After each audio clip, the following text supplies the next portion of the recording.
Team mafia Hyderabad की जानिब से पाकिस्तान का 75वां यौम आज़ादी पूरे जोश और खरोश के साथ मनाया गया। Latifabad unit number 2 public school के सामने टीम माफिया के मेंबरान अपनी मॉडिफाइड गाड़ियों में पब्लिक स्कूल के बाहर पहुंचे और ड्रिफ्टिंग की, जिसके बाद पाकिस्तान की 75वीं यौम आज़ादी का केक काटा गया और पाकिस्तान जिंदाबाद के फलक शगाफ नारे बुलंद किए। इस मौके पर टीम माफिया के लीडर जैन कुरैशी, शायान राशिद, दानियाल, फसीह, तसव्वुर, अरमान, हैदर, जैद, अहमद अंसारी, मोहसिन, सैफुल्लाह समेत दीगर भी मौजूद थे।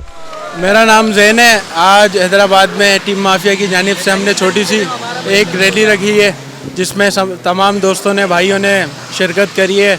अल्हम्दुलिल्लाह हमने आज 14 अगस्त एंजॉय भी किया है और सेलिब्रेट भी किया है। 14 अगस्त के हवाले से आज यहाँ पे पब्लिक स्कूल हैदराबाद में केक कटिंग भी हुई है।